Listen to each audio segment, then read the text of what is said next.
Madam నమస్తే అండి. నమస్తే. మీ పేరేంటి మేడం? ఎక్కడి నుంచి వచ్చారు? మౌనిక మేడం. ఆ, మల్లాపూర్. మల్లాపూర్. ఏంటమ్మా ఇక్కడ దాకా రావడానికి కారణం ఏంటి? Madam wife and husband problem. Okay, marriage ఎప్పుడైంది మీకు? 2023లో అయింది madam. 14/6/2023. Okay, oh 2 years back. 2 years back. చెప్పండి అమ్మా, మీరేం చేస్తారు, మీ హస్బెండ్ ఏం చేస్తారు, ఎప్పటి వరకు కలిసి ఉన్నారు, పిల్లలు ఉన్నారా? మేడం మ్యారేజ్ అయినాక బాగానే ఉన్నాం మేడం.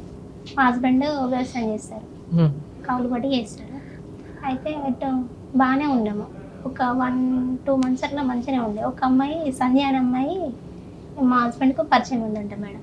సంధ్య అనే అమ్మాయి పరిచయం ఉందంట మీ హస్బెండ్కి. ఎన్ని ఎకరాలు ఉన్నాయి మీ హస్బెండ్ వాళ్ళకి? ల్యాండ్ ఏం లేదు మేడం. మరి కౌలు తీసుకుని చేస్తాడు. కౌలు తీసుకుని చేస్తాడు. ఓకే, అయితే బాగానే ఉంటాడు, బాగానే చూసుకుంటాడు. మా ఇద్దరి సేమ్ విలేజ్ అయితే. ఎక్కడ, ఏ విలేజ్? మల్లాపూర్. మల్లాపూర్. ఓకే, ఎక్కడమ్మా అది? తిమ్మాపూర్ మండలం మేడం. ఓకే, ఇప్పుడు అక్కడ నుంచి వచ్చావా నువ్వు? అవును ఎందుకు తల్లి అక్కడ అంత దూరం నుంచి ఇక్కడ దాకా? మేడం పోలీస్ స్టేషన్లో చుట్టూ తిరిగిన. కరీంనగర్లో కూడా కరీంనగర్ పోలీస్ స్టేషన్ కూడా పోయినా, మహిళా పోలీస్ స్టేషన్కి, సఖీ కేంద్రంకి అయినా. ఎక్కడికి పిలిపించినా వస్తలేడు. ఇంటికాడ కూడా రాకపోతే కేసులు వేయాలిగా తల్లి. మేడం పిలిపిస్తున్నాం కదా పోలీస్ స్టేషన్ పిలిపిస్తే ఈ అబ్బాయి రాడు, ఫోన్ లిఫ్ట్ చేయడు, బ్లాక్ చేస్తాడు మేడం. సరే, నీ హక్కు ప్రకారం నీ కేసులు నువ్వు వేసుకోవాలిగా. ఇక్కడ దాకా వచ్చావంటే నిజంగా థ్యాంక్స్ అమ్మా, నిన్ను మెచ్చుకోవాలి.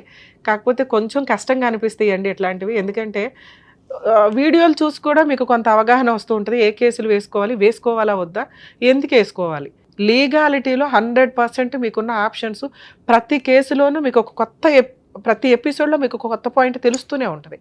మీకు అవసరం ఉన్న పాయింట్స్ వరకు చూసుకొని మీరు దగ్గరలో అడ్వకేట్ ద్వారా కోర్టులో కేసులు వేయాలండి. ఇప్పుడు తను చెప్తున్న పాయింట్ ఏంటంటే హస్బెండ్ ఎవరు పిలిచినా రావట్లా. ఫోర్సుబుల్గా పిలిచే చట్టాలు ప్రెజెంట్ లేవు కాబట్టి రాకపోవచ్చు. ఒకవేళ అలా రాలేదు అంటే కొంచెం జిడ్డు కేసు కింద లెక్క.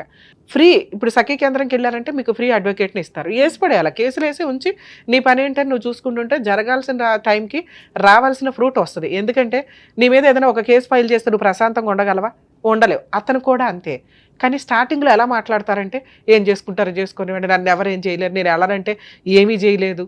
మీరేమనుకుంటారంటే పోలీసులు లంచాలు తీసేసుకున్నారు అందుకే పిలవలేదు. ఇవన్నీ నిజం కాదు. కేసులు జరిగితే సెటిల్మెంట్, జరగకపోతే వేసి పడేయాలి. సరే తల్లి, నిజంగా అంత దూరం నుంచి వచ్చావు, నీకు ఏం చేయగలవో 100% ట్రై చేస్తాను, చెప్పండి. 1 year బ్యాక్ ఈ అమ్మాయి వల్ల గొడవ అయింది మేడం. గొడవ అయిన తర్వాత అయితే ఏంటంటే మేము police station 1 year back police station పిలిచినాం మేడం. కంప్లైంట్ చేసిన, కొట్టింది ఈ అమ్మాయి వల్ల. ఈ అమ్మాయి ఫోన్ చేసిన తర్వాత ఈ మా హస్బెండ్ పక్కనే నేను కూర్చున్న తర్వాత ఒక 15 days బ్యాక్ తర్వాత అమ్మాయిని చంపి నేను వస్తా అంటుంది మేడం. అన్న తర్వాత గొడవ, ఇక ఇద్దరికి మధ్యలో గొడవ అయింది. ఇది చంపడం ఏంది, ఇది అంతేంది, వాళ్ళ హస్బెండ్ వదిలేసి అమ్మాయి రావడం ఏంటి అని గొడవ అయింది. ఆ గొడవ నిన్ను చంపేసి అమ్మాయితో కాపురం చేయాలా అట్లా అంటుంది. అలా ఒక కండిషన్ అంది ఆవిడ. అంది. నేను పక్కనే కూర్చున్నా మేడం. పక్కనే కూర్చున్న తర్వాత ఇక నాకు మస్తు ఏడుపు వస్తుంది. ఒకటేసారి అమ్మాయి ఇట్లా అనడం, అబ్బాయి పక్క. ఏంటి వాళ్ళిద్దరి మధ్య సంబంధం ఏంటి, ఎంతకాలం నుంచి అట్లా? అంత మరి మ్యారేజ్ కి ముందా తర్వాత తెలియదు, కానీ మాకు ఒక మ్యారేజ్ అయినాక ఒక 2 months తెలిసింది. అంత లవ్వే ఉండి మనుషులు చంపేసే అంత ఆలోచన ఉండి ఆవిడే చేసుకోవచ్చు కదా, నిన్నెందుకు చేసుకోవడం? అయితే మేము కూడా అదే క్వశ్చన్ అడిగిన మేడం. ఏంటంటే ఇప్పుడు మీ ఇద్దరికి ఇప్పుడు కలిసి ఉండాలి అనుకున్నాం అనుకో, ఇక్కడ నన్ను చంపేయవలసిన అవసరం నీకు లేదు కదా. ఇప్పుడు సరే అమ్మాయి కావాలనుకుంటే నన్ను వదిలేసాయి అని ఇక ఇద్దరి మధ్యలో చర్చ జరిగింది మేడం. నువ్వు ఎందుకు పెళ్లి చేసుకున్నావు అసంటప్పుడు? అమ్మాయి నీకు ముందే ఇష్టం ఉంటే ముందే పెళ్లి చేసుకుంటే అయిపోతుంటది కదా, నన్ను ఎందుకు పెళ్లి చేసుకున్నావు? మళ్ళీ సేమ్ ఊరు, సేమ్ క్యాస్ట్, మళ్ళీ అందరు ఒకటే విలేజ్ కదా, ఊర్లో పరుగు పోతుంది. ఇప్పుడు ఒకే విలేజ్ లో ఉన్నప్పుడు నీకు నీ బలగం ఉంటుంది కదా తల్లి, మీ కుటుంబానికి పెద్ద మనుషులు గాని వీళ్ళు గాని వాళ్ళని పిలిపించి ఏదన్నా చేయొచ్చు కదా మేడం. పిలిపిస్తే ఈ అబ్బాయి అమాయకత్వంగా ఉంటాడు. మౌనికి ఇంకా నువ్వే ఎక్కువ మాట్లాడతావు కానీ అసలు ఈ అబ్బాయికి ఇలాంటి హ్యాబిట్స్ లేవని మొత్తం కొట్టి పడేసారు మేడం. అట్లాంటి అక్రమ సంబంధమే లేదనేసారు.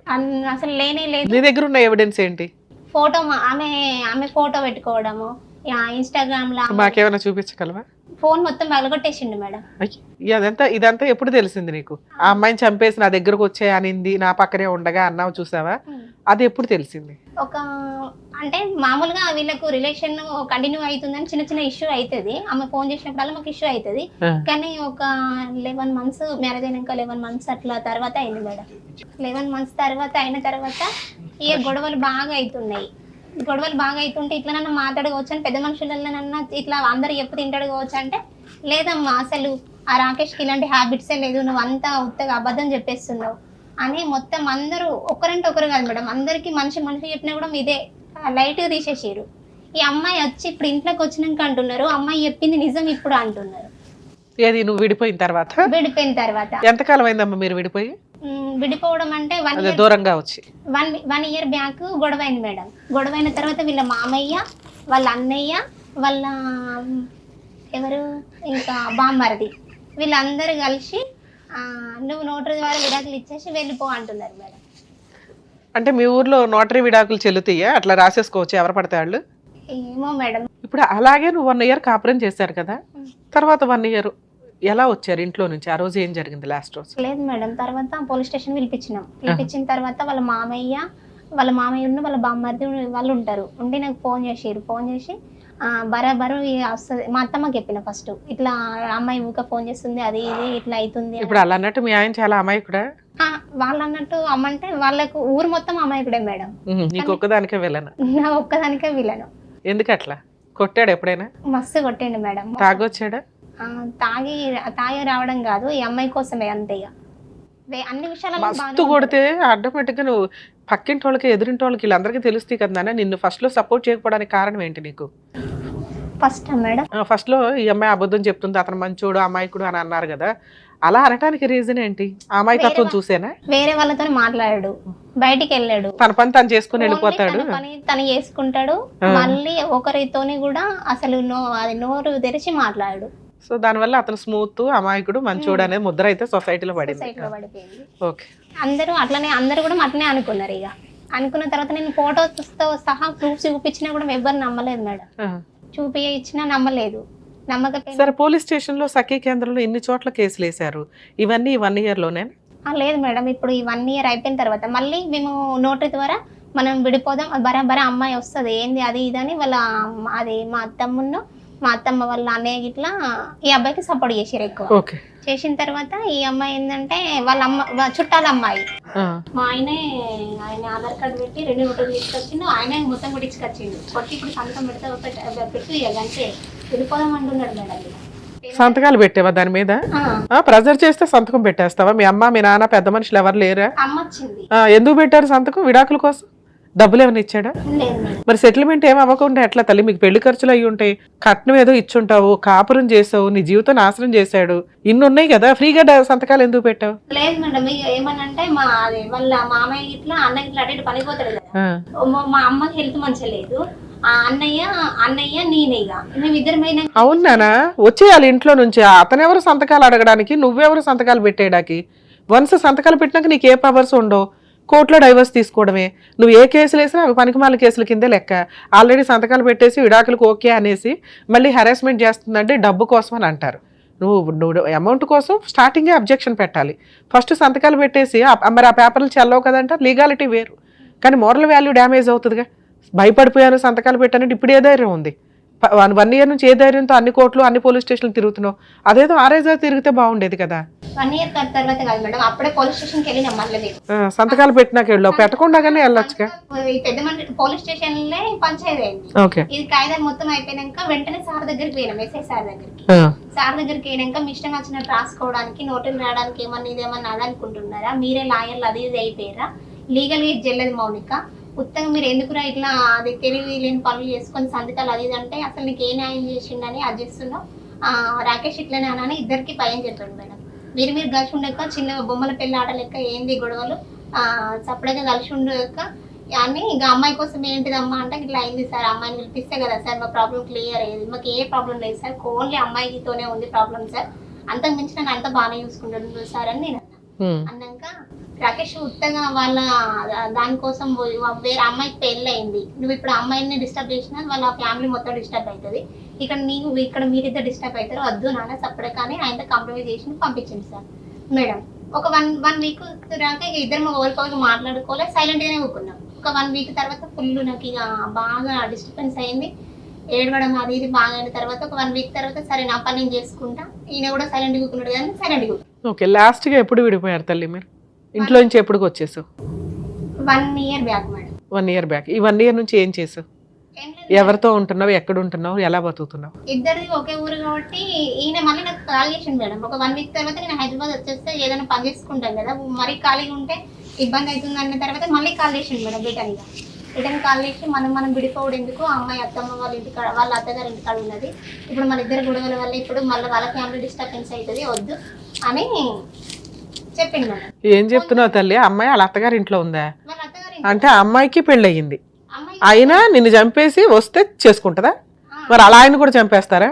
వాళ్ళ ఆయనకు కాలుకు నొప్పి అయిందంట మేడం. అయితే కాలుకు నొప్పి అయిందంటే ఈయన కాలుకు నొప్పి అయింది, ఈయన మంచి ఉంటే నేను ఉండా. మంచి పని తల్లి, ఆదర్శ మహిళ, ఆదర్శ మీ ఆయన. 1 వీక్ తర్వాత మళ్ళీ వచ్చి ఓకే కాంప్రమైజ్ అయ్యిండు, ఏడిచిండు మేడం. ఏడిచిన తర్వాత మళ్ళీ పోలీస్ స్టేషన్ కి నువ్వెందుకు కాంప్రమైజ్ అయ్యో? ఆ అమ్మాయి కోసం చంపడానికి కూడా ప్లాన్ చేసేద్దాం అనుకున్నావు. నీతో నేను రాని ఎప్పుడైనా చంపేస్తావేమో అనుకోవాలి కదా. మేము హైదరాబాద్ వస్తున్నాక మళ్ళీ కాల్ చేసిండు, మన డబ్బా పెట్టిండు ఫోన్ లో మన డబ్బా పెట్టి ఏది చచ్చిపోతానా? మనం అమ్మాయి కోసం ఎందుకు గొడవ, ఏదో అయింది, నాకు తప్పు అయింది, ఇంకోసారి తప్పు అసలు నువ్వు చెప్పేవన్నీ నిజాలేనా? నిజమే మేడం. ఇప్పుడు నిజంగా అమ్మాయి కోసం నిన్ను చంపేయమని అమ్మాయి సలహా ఇస్తే ఆవిడ కోసం నిన్ను చంపలా, ఈ లోపు నువ్వు పంచాయతీలు పెట్టావు, అయినా కలుస్తున్నాడు. సరే నువ్వు పోట్లాడుతున్నావు, నాకు నువ్వు వద్దు వద్దు అనటం వల్ల ఏదో విడాకుల మీద సంతకాలు పెట్టించుకున్నాడు. నువ్వు అలిగి ఇంట్లో నుంచి వచ్చేసావు, పోట్లాడి వచ్చేసిన 1 వీక్కి అమ్మో నువ్వు లేకపోతే బతకలేను అని నేనే చచ్చిపోతానని ఓ మందు డబ్బా పెట్టాడు 1 వీక్లోనే నువ్వు చెప్పడం. సరే మీ ఆయన మంచోడే అయి ఉండొచ్చు, నువ్వంటే ఇష్టమేమో, నువ్వే గాయాలు గంపవేమో మేడం. కాదా? మేడం అయ్యా ఇష్యూ జరిగిందంటే ఇద్దరు ఒకరికొకరికి అనుకుంటాం కదా. బాగా తెలిసిందే ఈ పాయింట్. ఇష్యూ జరిగితే ఒకళ్ళొకళ్ళు అనుకోవడం వేరు, నువ్వు ఒకదానివే పడిపోవడం వేరు. నువ్వు నోరేసుకుని పడిపోతున్నావేమో అని. లేదు మేడం, ఏం అనలేదు. కాకపోతే ఏంటంటే మరి మందు బాటలు పెట్టాడు, ఏమైంది ట్విస్ట్? ఈయన అంటే నాకు ఇష్టం ఉంది కాబట్టి. ఏ మందు బాటలు పెట్టాడు తల్లి? చచ్చిపోవడానికి, తాగడానికి? పాయిజన్ ఏమా అమ్మా? కొడతాం కదా, అదేనా? ఓకే. మందు డబ్బా పెట్టేసిన తర్వాత ఏడ్చిండు బాగా. ఏడ్చిన తర్వాత నేను సిద్దిపేటకి వచ్చినాక మళ్ళీ వచ్చి నేను రిటర్న్ తీసుకుపోయిండు. పోలీస్ స్టేషన్ లోకి వెళ్ళిన తర్వాత సార్ మేము కలిసి ఉంటాం సార్ అన్నాడు. అన్న తర్వాత అత్తమ్మ ఇంటికి పోయిన తర్వాత మా ఇంట్లోకి వద్దు అని అత్తమ్మ ఒప్పుకోలేదు. ఒప్పుకోపోయినాక ఒకటే ఊరు కాబట్టి దగ్గరనే, పొలం కూడా దగ్గరనే, మా ఇల్లుకు మా పొలానికి దగ్గరనే ఉంటది. డైలీ మంచిగానే ఉంటాం, మాట్లాడుకుంటాం, మంచిగానే ఉంటాం మేడం. కలుసుకోవడం అన్ని మంచిగానే మాట్లాడుతూ మంచిగానే ఉంటాడు. ఈ 1 ఇయర్ బాగానే ఉన్నాడు. సడన్ గా ఒక 2-3 మంత్స్ అవుతుంది రోజు మేడం. ఈ అమ్మాయిని మాట్లాడి ఫోన్ మాట్లాడింది, ఫొటోస్ ఇట్లా అన్ని పంపరా అది ఇది అనుకుంటే మంచిగా ప్రేమతో మాట్లాడుతున్నాడు మేడం. అలా ఆయన బతికే ఉన్నాడా? బతికే ఉన్నాడు. కాలు నొప్పి తగ్గిందమ్మా? నాకు టెన్షన్గా ఉంది. కాలు నొప్పి ఇంకా కొంచెం ఉంది మేడం. ఓకే. ఎందుకు కాలు నొప్పి ఉంది? పాపం పోరాడలేరు. ఈ మధ్య బులుగు డబ్బాలు కొనేసి అందరూ డ్రమ్ముల్లో తోసేస్తున్నారు జెంట్స్ ని. అంత బలశాలేనా అమ్మాయి? ఏమో మేడం, చూడలేదు నువ్వు ఎప్పుడు? వెళ్ళిన ఇంటికి. ఇంటికి వెళ్ళి 4 పీకేవా? ఇంటికి వెళ్ళి నువ్వు ఇద్దరిని ఎట్లా మోసం చేస్తున్నావు, మనం కలిసి ఉందాం లేకపోతే మనకి రెంట్కుందాం అది ఇది అని అన్నావు కదా. పోనీ నేను మరి 1 ఇయర్ బ్యాంక్ నేను డివోర్స్ కేసు వేసుకుంటూ కదా, నేను అప్పుడే పెళ్లి చేసుకుంటూ కదా. మరి అట్లా అన్నప్పుడు ఇప్పుడు 1 ఇయర్ నుండి నేను లైఫ్ వేస్ట్ చేసినావు. మళ్ళీ ఈ అమ్మాయితో నాతో మాట్లాడుకుంటూ ఈ అమ్మాయిని కూడా మోసం చేస్తూ ఇంటికి పట్టుకొని వచ్చినావు. ఇప్పుడు పెళ్లి చేసుకున్నా అంటున్నావు. అమ్మాయిని పెళ్లి చేసుకున్నాడా? అవును మేడం, పెళ్లి చేసుకున్నా అంటున్నాడు. అక్కడ విడాకులు రాలేదుగమ్మా, డైరెక్ట్ తీసుకొచ్చిరు మేడం. వీళ్ళ మమ్మీ వీణ. నువ్వు ఆల్రెడీ ఉన్నావు కదా ఇంట్లోనే. ఇప్పుడు మా ఇంట్లో ఉన్నా కదా మేడం నేను. 2 months బ్యాక్ వచ్చేసినాక. ఇప్పుడు గొడవ అయింది కదా మేడం. ఆ గొడవ ఎప్పుడైంది? ఎన్ని నెలలు అవుతుంది? 1 year అవుతుంది. తర్వాత వచ్చాడండి, 1 వీక్ తర్వాత మందు పెట్టాడు, వెళ్ళానండి, ఒక 3 నెలల కాపురం చేశానండి అన్నావు. 3 నెలల పంచాయతీ ఏమో అనుకున్నాను, మళ్ళీ 1 yearకే వెళ్తున్నావు. నువ్వు శాంతం మీ ఆయనతో విడిపోయి 1 year అవుతుందా? 1 year అయింది మేడం. 1 year అయిన తర్వాత ఒక 1 week తర్వాత వచ్చాడు. 1 week తర్వాత మేము వచ్చినాం, పోలీస్ స్టేషన్ లో కలిసినాం. పోలీస్ స్టేషన్ లో కలిసిన తర్వాత పోలీస్ స్టేషన్ లో ఎస్ఐ సార్ తో మాట్లాడినాం. మాట్లాడినాక మేము కలిసి ఉంటాం అన్నాక అత్తమ్మ ఒప్పుకోలే. ఒప్పుకోపోయినాక మా ఇంట్లో నేను ఉన్నా, ఎందుకంటే ఇద్దరు ఒకటే ఊరు కదా, ఇల్లు కూడా దగ్గరనే. ఈ మా ఆయన వ్యవసాయం చేసేది కూడా మా ఇల్లు పక్కన. ఓకే, నువ్వు మీ ఇంట్లోనే ఉంటున్నావు, ఈయన అటు ఇటు వచ్చి వెళ్తున్నాడు. లాస్ట్ గా రావడం మానేసి ఎంతకాలం అయింది? ఒక 3 months అవుతుంది. 3 months. ఈ 3 months లో పెళ్లి చేసుకున్నాడా, ముందే పెళ్లి చేసుకున్నాడా అమ్మాయిని? ఈ 3 months లోనే మేడం. నాతో మాట్లాడుకుంటూనే సడన్ గా అమ్మాయిని తీసుకొచ్చిండు. మీ ఇంటికా వాళ్ళ ఇంటికా? ఇంటికి. అబ్బా. తీసుకొచ్చేసరికి పెళ్ళైంది అంటున్నారు అందరు. మా అత్తమ్మ చెప్తున్నది రాకేష్ కు పెళ్లి చేసినాం, వినాయక చవితి కాడ పీటల మీద కూర్చొని పెడతాం అది ఇది అంటున్నది పూజ కాడ. అన్నాక నేను కాల్ చేసిన. మీ అత్తగారు అంత కక్ష కట్టేయడానికి కారణం ఏంటి నీ మీద? ఏం లేదు మేడం, ఈ అమ్మాయి వల్లనే అంతే. అదేదో నీకే సపోర్ట్ చేయొచ్చు కదమ్మా, నువ్వు సొంత కోడలివి, నీది అరేంజ్డ్ మ్యారేజ్, లవ్ మ్యారేజ్ కూడా కాదు. ఆ అమ్మాయికి పెళ్లి అయ్యి ఓ భర్త ఉన్నాడు, అలాంటి అమ్మాయిని ఇంటికి తీసుకొస్తే పూజా కార్యక్రమాల్లో ఎందుకు కూర్చుంటున్నారు తల్లి? ఏమో మేడం, వీళ్ళ చుట్టాలు అమ్మాయి కదా మేడం, వీళ్ళ తరపున చుట్టాలు అన్నట్టు వీళ్ళ అమ్మ వాళ్ళు. సరే, నీకు తెలిసినాక నువ్వు వెళ్ళావా పోట్లాడడానికి? వెళ్ళిన మేడం. ఏమైంది అక్కడ? వెళ్ళిన తర్వాత నేను ఫస్ట్ పోలీస్ స్టేషన్ పిలిపించిన, నాతో మాట్లాడుకుంటూ ఈ అమ్మాయిని ఎందుకు తీసుకొస్తావు, మరి అటువంటిప్పుడు నేనే 1 year బ్యాక్ సైలెంట్ ఊరుకుంటు కదా అని అమ్మాయిని ఎందుకు తీసుకొచ్చినామని ఇంటికి వెళ్ళాను మేడం. ఇంటికి వెళ్ళాక ఈ అబ్బాయి నాతో మాట్లాడుతున్నాడు, నీతో కూడా ఇట్లా చేస్తున్నాడు అని ప్రూఫ్ చూపిస్తానని పట్టుకొని పోయినా, ఫోన్ పట్టుకొని పోయినాక నేను వెళ్ళేటప్పుడే చూసిండు మేడం. చూసి నువ్వు అన్ని పట్టుకొని వస్తున్నావా, నన్ను ఎందుకు పోలీస్ స్టేషన్లకు పిలిపిస్తున్నావు కదా అని ఆయనతో ఫోన్ మొత్తం పగలగొట్టేసిండు. ఫోన్ పగలగొట్టేసిండు. ఏది పోలీసుల ముందా? లేదు మేడం, వాళ్ళు రాకముందుకి ఫోన్ పగలగొట్టేసిండు. ఫోన్ పగలగొట్టేసినాక మా ఇంటి చుట్టూ వాళ్ళు ఉంటారు కదా, ఎందుకు గొడవ పెట్టుకుంటున్నారా, మరి ఈ అమ్మాయికి హస్బెండ్ చనిపోయింది అని చెప్పారు కదా మీరు 2 రోజుల సంది. ఓవర్ని అని లేపేశారనమాట అబద్ధంతో. నిజంగా అయితే బతికే ఉన్నాడు. నేను అంతమంది కూడా హస్బెండ్ చనిపోయింది అనుకున్నా మేడం. మా అందరికి కూడా మా హస్బెండ్ చనిపోయినాకనే ఈ అమ్మాయిని తీసుకొచ్చిరని అన్నారు. అన్నాక నేను ఇన్స్టాగ్రామ్ లో ఇట్లా వాళ్ళకి ఫాలో ఉంటది కదా, ఈ అమ్మాయికి ఇట్లా పలానా అమ్మాయికి ఇట్లా నాతో మాట్లాడుతుందని అంతమంది చెప్పిండు. అలా ఫాలో అప్ చేసేసరికి వీళ్ళ హస్బెండ్ ఉండడం తెలిసింది. తెలిసిన తర్వాత మరి ఆయన చెప్పావా మీ ఆవిడ ఇట్లా వచ్చి మా ఆయనతో ఉంటుందని? చెప్పినా మేడం. ఆయన ఏమన్నాడు? ఇక్కడ అంటే ఇప్పుడు మా ఆయన వల్ల ఏమైనా మీకు డిస్టర్బెన్స్ వచ్చిందా, లేకపోతే మీరు ఎందుకు విడిపోయారు, ఈ అమ్మాయి మా ఇంటికి వచ్చింది అని చెప్పినా మేడం. చెప్తే మీ వల్ల కాదు, వేరే అబ్బాయి వల్ల. ఇవిడికి ఇంకో ట్విస్ట్ ఉందా? వేరే అబ్బాయి వల్ల గొడవ వచ్చింది, అయితే ఇంట్లో దొరికింది, అందువల్ల మేము వదిలేసాం ఆ పిల్లని. అయితే ఈ అమ్మాయిని ఇంటికి రానివ్వట్ల అని చెప్పిండు. చెప్పిన తర్వాత మరి రాకేష్ వల్ల ఇట్లా ఏమైనా గొడవ పెట్టుకున్నారా అని మీరు అడిగితే లేదమ్మా, అసలు రాకేష్ అంటేనే నాకు తెలియదు, ఇక్కడ ఉండే దాని వల్లనే. ఇప్పుడు నీ వల్ల ఇంకో రాకేష్ ఒకడు ఉన్నాడని తెలిసింది అతనికి. అతని దృష్టిలో ఏ రవియో పొల్లయ్యో ఎల్లయ్యో, అవునా? ఇప్పుడు రాకేష్ ఒకడు. ఓర్ని ఇప్పుడు ఈ ట్విస్టులు తెలిసి ఆయన అసలు ఓకే. ఇంటికి వెళ్ళినా అయితే వెళ్ళినాక నువ్వు ఎందుకు వస్తున్నావు అంటుంది మేడం. నన్ను ఎందుకు వస్తున్నావు అంటే నేను పెళ్లి చేసుకున్నా కాబట్టి వస్తున్నా, మరి నువ్వు ఎందుకు వచ్చినావు అని నేను అడిగినా. పోలీస్ స్టేషన్ లో ఏమన్నారు? పోలీస్ స్టేషన్కి రాలేగా. రాకపోయినాక ఎందుకు వచ్చినావు అని అంటే నేను వైఫ్ని కాబట్టి వచ్చినా అని నేను అన్నా. అంటే నేను పెళ్లి చేసుకున్నా అని అమ్మాయి అన్నది. నువ్వు ఎట్లా పెళ్లి చేసుకుంటావా అంటే నేను 3 నెలల కింద పెళ్లి చేసుకున్నాను అమ్మాయి అన్నది మేడం. అంటే పెళ్లి చేసుకోవడానికి మరి సరే మీ హస్బెండ్కి విడాకులు ఇచ్చినవా అని నేను అడిగితే మీ హస్బెండ్ విడాకులు ఇచ్చినవా అని అంటే నీ వల్ల నేను విడిపోయినామంటుంది మేడం. మరి అదేదో వాళ్ళ ఆయన పిలిపించి చెప్పమనకపోయావా? నువ్వు ఫేస్బుక్ లో పెడితే మేము విడిపోయినామంటే. ఫేస్బుక్ లో పెట్టావా వాళ్ళిద్దరు ఫోటో? లేదు మేడం, ఫేస్బుక్ లో పెడితే విడిపోయినామంటే అసలు మీ ఆయన ఎట్లున్నాడో తెలియదు. నువ్వు వచ్చినాక సెర్చ్ చేసిందే, నువ్వు వచ్చినాక సెర్చ్ చేసినావు. మీరు అందరూ ఈయన చనిపోయిన అంటేనే నేను సెర్చ్ చేసిన. సరే మీ ఆయనను పిలిపిమంటావా అని నేను అన్నా మేడం. మీ ఆయనను పిలిపిమంటానా అంటే అన్ని ప్రూఫ్ తో సహా పట్టుకొని వచ్చినావా నువ్వు అని కథ మీద మాట్లాడనిస్తలేదు. ఆమె ముందే ఇష్టం వచ్చినట్టు కొడుతున్నాడు నిన్ను. ఆమెనేమో నేను బరాబరి చేసుకుంటా, ఎక్కడ చెప్పుకుంటావు చెప్పుకోపో అంటుంది మేడం. సరే, ఇవన్నీ 2 months లో నడిచినాయి. ఇప్పుడేంటి ఇక్కడ దాకా రావడానికి కారణం ఏంటి? ఏమన్నా కేసులు పెండింగ్ ఉన్నాయా కోర్టులో? కేసులు కోర్టులో ఏం లేదు మేడం. పోలీస్ స్టేషన్ లో గానీ ఎక్కడైనా పెండింగ్ ఉన్నాయా? FIR గానీ ఇట్లా? లేదు మేడం. ఎందుకు పోలీస్ స్టేషన్ లో గానీ సఖీ కేంద్రంలో గానీ ఇవన్నీ నీకు తెలుసు, ఒక ఐడియా ఉంది, అక్కడ కంప్లైంట్ ఎందుకు ఇవ్వలేదు? కేసులు ఎందుకు రిజిస్టర్ చేయలే? కేసు అంటే ఏంటంటే అడిగిన తర్వాత మీరు మాట్లాడుకోవచ్చు కదా అమ్మ, ఓన్లీ అమ్మాయికి హస్బెండ్ ఉన్నాడు కదా, ఏదో పెద్ద మనుషులను లేకపోతే ఇంటికి పోయో మాట్లాడుకోవచ్చు కదా అని వాళ్ళు చెప్తున్నారు. కూడా ప్రాబ్లం క్లియర్ అవుతుంది. కేసులు ఇదంతా పంచాయతీ పెట్టుకొని ఆ అబ్బాయిని ఎందుకు అది చేయడము, మీరు మళ్ళీ కేసులు పెట్టిన తర్వాత కూడా విడిపోతారు. ఎందుకు ఇంకా గొడవలు ఇష్యూ పెద్దగా అవుతాయి కదా అని ఎక్కడ పోయినా కూడా సరే, ఆ కాంప్రమైజ్ కి అతను రావట్లేదు కదా, అవునా? అతను రావట్లా. ఇప్పుడు ఈ 2-3 months లో నువ్వేమీ చేయలే, అటు ఇటు తిరిగావు, ట్రై చేసావు, ఇక్కడ దాకా ఎందుకు వచ్చావు? ఏం కావాలి నీకు? లేదు మేడం, ఇద్దరి లైఫ్లు కదా ఇక్కడ. అయితే ఈ అబ్బాయి ఇప్పుడు ఈ అమ్మాయి వచ్చి ఇక్కడ ఉండడం వల్ల ఇక్కడ నా లైఫ్ స్పైల్ అవుతుంది, ప్లస్ వాళ్ళ హస్బెండ్ లైఫ్ కూడా స్పైల్ అవుతుంది కదా.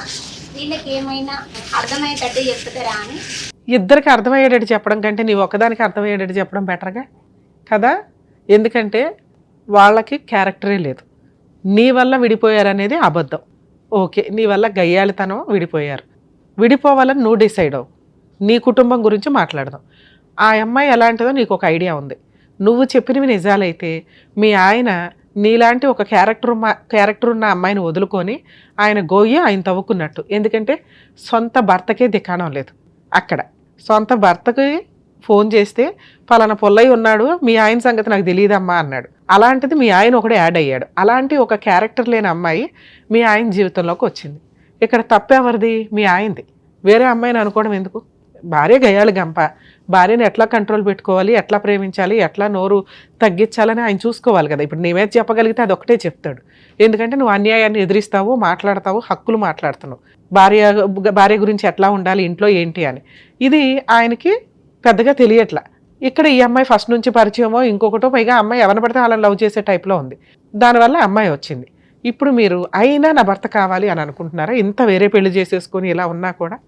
అందుకే నీకు కౌన్సిలింగ్ ఇస్తే బెటర్ అని అన్న. ఎందుకంటే వాళ్ళిద్దరూ నిన్ను చంపేయడానికి కూడా ప్లాన్, సరదాగా అన్న, జోక్గా అన్న, ఒక సరదా మాట అనేశారు, అనకూడని మాట ఇక్కడ స్టార్ట్ అవుతుంది. స్టార్ట్ అవుతుందంటే తర్వాత ఏంటిది?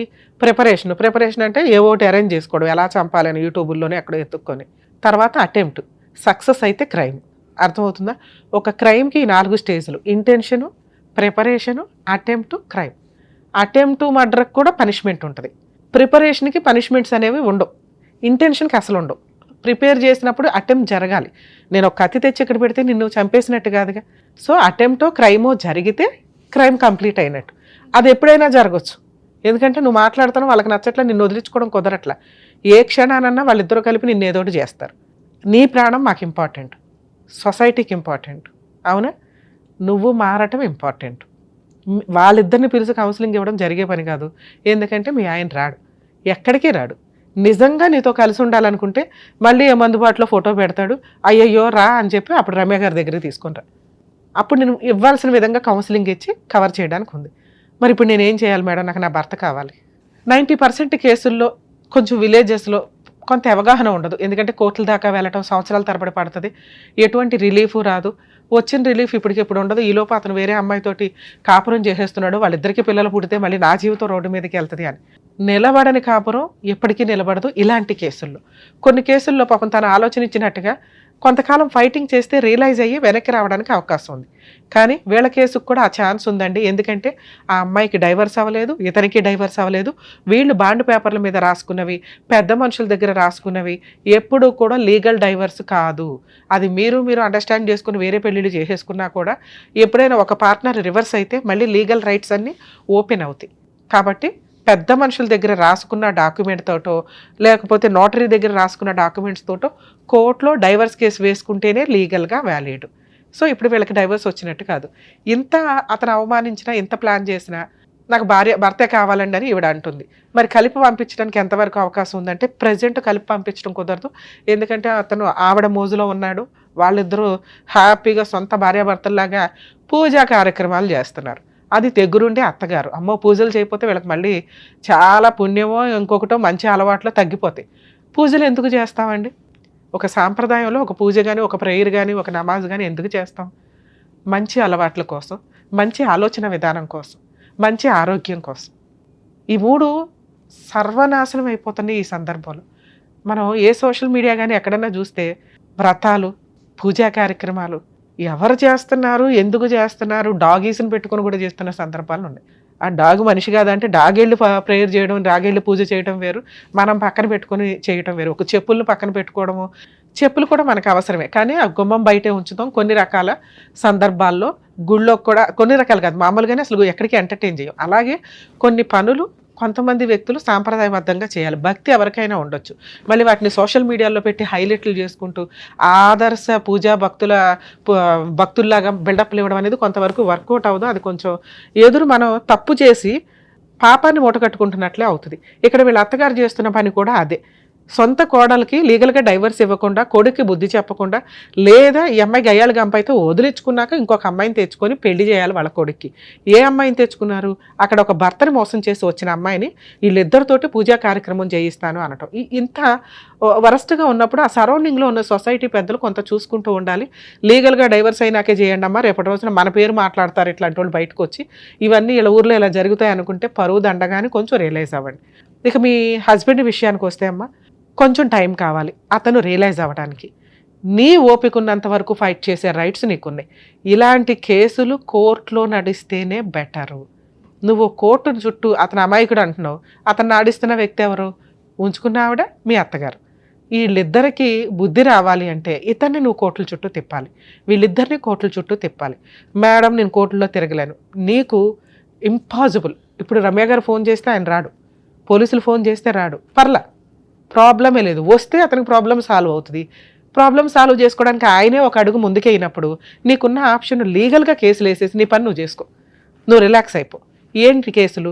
పోలీస్ స్టేషన్కి వెళ్ళు, సార్ నా భర్తను కలపండి అనొద్దు, సార్ నాకు ఈ అన్యాయం జరిగింది, ఇదిగోండి మా అత్తగారి మీద సెకండ్ పెళ్లి చేసుకున్న అమ్మాయి మీద పెళ్లి చేసుకుంది అని నువ్వు చెప్పవసరం, ఇదిగోండి ఒక అమ్మాయిని తీసుకొచ్చి ఇంట్లో పెట్టుకున్నాడు, ఆ అమ్మాయి ఇలా మాట్లాడింది నాతో, ఆ అమ్మాయి మీద లీగల్ యాక్షన్ తీసుకోండి, నా భర్త మీద లీగల్ యాక్షన్ తీసుకోండి, మా అత్తగారి మీద మా అమ్మగారి మీద అని ఇట్లా నువ్వు 498 కంప్లైంట్ ఇవ్వడానికి కేసు ఫైల్ చేయి. అంతేగాని సెకండ్ మ్యారేజ్ చేసుకున్నారా అని అనమాకు. ఎందుకంటే సెకండ్ మ్యారేజ్ అని చెప్తే పోలీసులు ఎవిడెన్స్ తీసుకురా అని అసలు కేసు పక్కకి వెళ్తారు. ఎందుకంటే సెకండ్ మ్యారేజ్ అని చెప్తే అసలు కేసు పక్కకి వెళ్తుంది, అది మనం ప్రూవ్ చేయలేము. ఎందుకంటే వాళ్ళిద్దరు పెళ్లి చేసుకుని లైసెన్స్డ్గా ఏం తిరగట్లే, వీళ్ళు ఒక మాట వేసుకుని గ్రూప్గా కూర్చొని ఇళ్లలో పడుకుంటున్నారు. అర్థమవుతుందా? సో మన దగ్గర ఎవిడెన్స్ లేనప్పుడు దాని గురించి తిరగడం కంటే మన దగ్గర ఉన్న పవర్స్ వాడుకోవడం బెటర్గా.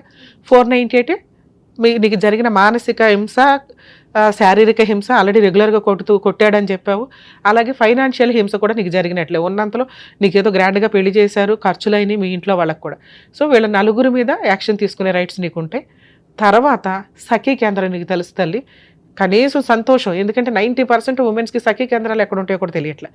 అక్కడికి వెళ్ళు. డొమెస్టిక్ వైలెన్స్ కేసు అని ఒకటివే, అది ఒక మంచి కేసు, చాలా కేసులు కలిపి అదొక కేసు చాలు. ఈ 2 వేసి రిలాక్స్ అవ్వదు. కానీ మరి డొమెస్టిక్ వైలెన్స్లో ఏం అడగాలి? ఇందాక చెప్పింది police station case, criminal case, అది వేసుకున్నా ఇది కూడా వేసుకోవచ్చు. అది వాళ్ళకి పనిష్మెంట్ ఇవ్వడానికి, ఇది నీకు ప్రొటెక్షన్ ఇవ్వడానికి, నీకు డబ్బు ఇవ్వడానికి, వాళ్ళని పనిష్ చేయడానికి, ఇంకేదైనా ఆస్తులు ఉంటే వసూలు చేసి పెట్టడానికి, అన్నీ కలిపి ఇందులో అడగచ్చు. మీ ఆయన ఇప్పుడు ఫ్రెష్గా డైవర్స్ కేసు వేస్తే వేయొచ్చు, వేయకపోవచ్చు, ఆయనకి పెద్ద నాలెడ్జ్ లేదు కాబట్టి. సో ఈ డొమెస్టిక్ వైలెన్స్ కేసు ఫైల్ చేసి మంత్లీ 30,000 మెయింటెనెన్స్ కావాలని వెయ్యి, ఒక 20 లక్షలు నష్టపరిహారం కావాలని, కనీసం ఒక 10 లక్షలు మీ రేంజ్కి, మీరు అక్కడ ఏంటుందో నాకు తెలియదు, ఎన్ని ఎకరాలు ఉన్నాయా ఏంటని అది చూసుకొని ఆ ఎకరాలని అటాచ్మెంట్ చేసే హక్కు కూడా నీకుంది. నీకు కొంచెం టైం పడుతుంది, కానీ ఇంటీరియర్ మెయింటెనెన్స్ అని ఒకటి ఉంటుందమ్మా. Main case 3 to 5 years, 3 years పైన నడిచినా కూడా ఇంటీరియర్ మెయింటెనెన్స్ అనేది నీకు 6 months నుంచి 1 year లోపే ఆర్డర్ అవుతుంది. నువ్వు 30,000 అడిగావు, కోర్టు అతని ఫైనాన్షియల్ కెపాసిటీని బట్టి ఒక 10 or 15 ఏదో ఒకటి ఆర్డర్ ఇస్తుంది. అలా ఆర్డర్ ఇవ్వడం స్టార్ట్ అయిన దగ్గర నుంచి అతను నీ కాళ్ళ దగ్గరికి సెటిల్మెంట్కి వస్తాడు. అది కలిసి ఉంటాడా? ఇట్లాంటి వ్యక్తి నాకు అవసరం లేదని నువ్వు ఆ రోజు డెసిషన్ తీసుకొని ఓ 10 లక్షలు 15 లక్షలు తీసుకొని సెటిల్మెంట్కి వెళ్తావా? ఆ రోజు డెసిషన్ తీసుకో. ఈ రోజు నువ్వు తీసుకోవాల్సిన డెసిషన్ భర్త కావాలండి అని కాదు, అర్థమవుతుందా? న్యాయం కావాలండి. ఏమి న్యాయం కావాలి? వీళ్ళు ఇట్లా తప్పు చేశారు కాబట్టి వీళ్ళు ఒక 2 సంవత్సరాలన్నా కోర్టు చుట్టూ తిరగాలి. నాకున్న పవర్స్ ఏంటో వాళ్ళకి తెలియాలి. ఒక ఆడపిల్లని మోసం చేస్తే ఏం జరిగిందో వాళ్ళకి తెలియాలి. అలాంటి ఒక రక్షణ ఇవ్వగలిగేది నీకు ఈ 2 కేసులు మాత్రమే. ఒకవేళ సఖీ కేంద్రంకి వెళ్ళాను మేడం, వాళ్ళు ఎవరు ఫ్రీ అడ్వకేట్ను కూడా అడుగుతారు, నీకు ఎక్కడా కూడా అడ్వకేట్ అవసరమే లేదు. ఈ 2 కేసుల్లో 498 కేసులో నీకు సగం వరకు పోలీసులు చేస్తారు, మిగతా సగం పబ్లిక్ ప్రాసిక్యూటర్ ఉంటారు కోర్టులో. వాళ్ళు ఒక లాయర్ని పెట్టుకొని 1 లక్ష రూపాయలను ఇచ్చుకొని కేసులు చేయించుకోవాలి. డొమెస్టిక్ వైలెన్స్ కేసులు నీకు ఫ్రీ లీగల్ ఎయిడ్ కూడా ఉంది. ఇందాక ఒక 4 చెప్పా, మెయింటెనెన్స్, నష్టపరిహారం, punishment, protection, free legal aid, ఇది కూడా అడిగే. వాళ్ళే గవర్నమెంట్ లాయర్ని పెట్టి కోర్టుకు పంపించి నీకు కేసు రిజిస్టర్ చేయిస్తారు. సరేనా? ఒకవేళ వాళ్ళు డీవీసీ కేసు తీసుకోము, మేము చెయ్యము, ఫ్రీ అడ్వకేట్ని పెట్టము అంటే మాకు కాంటాక్ట్ అవ్వండి, మేము మాట్లాడతాం. లేదా నేను ఇట్లా సుమన్ టీవీకి వెళ్ళానండి, అడ్వకేట్ రమ్య గారు చెప్పారు ఇక్కడ ఫ్రీ లీగల్ ఎయిడ్ దొరుకుతుందని, దొరకకపోతే మేడంకి ఇన్ఫామ్ చేయమన్నారు అనండి. 100% ఫ్రీ లీగల్ ఎయిడ్ ఇస్తారు తల్లి, అది రూలు. కొంతమంది మాకు చెప్తున్నారు మేడం అక్కడ ఎవరు ఇవ్వట్లేదు చెప్పట్లేదని. లేదమ్మా, నేను చాలా సఖీ సెంటర్స్ అబ్జర్వ్ చేశాను, మాట్లాడాను, వాళ్ళు 100% ఇస్తున్నారు. మీకు అడగడం తెలియట్లా, ఎందుకంటే గవర్నమెంట్ ఎంతో ఫండ్ పెట్టి చేస్తున్న పని ఇది. సో మీకు అడగడం తెలియకపోవడం వల్ల ఎట్లా అవుతుందంటే వాళ్ళు ఇవ్వట్లా, మేము వెళ్ళలేకపోతున్నాం. చెప్పే విధానం ఒకటి ఉంటుంది, పర్ఫెక్ట్గా చెప్పి ఇది నస కేసు అని అనిపించకూడదు కదా, కొంచెం అట్లా చెప్తే మీకు 100% ఫ్రీ లీగల్ ఎయిడ్ అయితే ఇస్తారు, దాంట్లో వెనక్కి తగ్గడం అనేది ఉండదు. ఓకేనా? నెక్స్ట్ నీకు కొంచెం భయం ఉంది, ఒకే ఏరియా కాబట్టి ఏమన్నా చేస్తారేమో అని, ప్రొటెక్షన్ తీసుకో. ఇవన్నీ నీకు దాంట్లో అడుగుతుంటే వాళ్ళే ఎదురు నీకు సజెషన్ చెప్పి ఇస్తారు. ఎందుకంటే మా వీడియోలో అంతకుముందు చూస్తే నీకు అర్థమవుతుంది. ఉమెన్ కమిషనర్తో మాట్లాడి మీకు అవేర్నెస్ తీసుకొని వచ్చాం. చాలా legal cell authority, Telangana state legal cell authority వాళ్ళతో కూడా డైరెక్ట్గా మాట్లాడి మీకు అవగాహన తీసుకొని వచ్చాం. సో కాబట్టి ఇలా ఫైనాన్షియల్గా వీక్గా ఉన్న వ్యక్తులు ఎవరైనా కానీ, మహిళలు ముఖ్యంగా సఖీ కేంద్రాలకు వెళ్ళి మీరు ఫ్రీ లీగల్ ఎయిడ్ కూడా అడిగే అవకాశం ఉంటుంది. ఒకవేళ జెంట్స్ అడ్వకేట్లను పెట్టుకోలేని ఫైనాన్షియల్ పొజిషన్లో ఉంటే లోక్ అదాలత్ దగ్గరికి వెళ్ళి అక్కడ మీరు ఫ్రీ లీగల్ ఎయిడ్ అడగొచ్చు. ఇవన్నీ మాకు తెలియట్లేదు మేడం, ఈలోపు కేసు వేసేసారు అవతల వాళ్ళు అనుకుంటే కోర్టులో జడ్జి గారిని అడగొచ్చు. జడ్జి గారు అడ్వకేట్స్ని ఫ్రీ లీగల్ ఎయిడ్ కింద మీకు అపాయింట్ చేసి పెడతారు. సరేనా? ఇట్లా ధైర్యంగా పోరాడతాలి. ఇప్పుడు నీ భర్త కావాలి అనేది కరెక్ట్ కాదు, నీ భర్తకి బుద్ధి రావాలి, నీకు న్యాయం జరగాలనేది కరెక్ట్. నీకు న్యాయం జరగడం స్టార్ట్ అయ్యడానికి కొంచెం టైం పట్టినా కూడా న్యాయం జరగడం స్టార్ట్ అయిన దగ్గర నుంచి ఆటోమేటిక్గా నీ కాళ్ళ దగ్గరికి సెటిల్మెంట్కి వస్తాడు. నా బెస్ట్ సజెషన్, ఇలాంటి వ్యక్తిని ఎంటర్టైన్ చేసుడు కంటే ఏదైనా ఒక 2 ఎకరాలు రాయించుకోవడం బెటర్. సరేనా? All the best. జాగ్రత్త.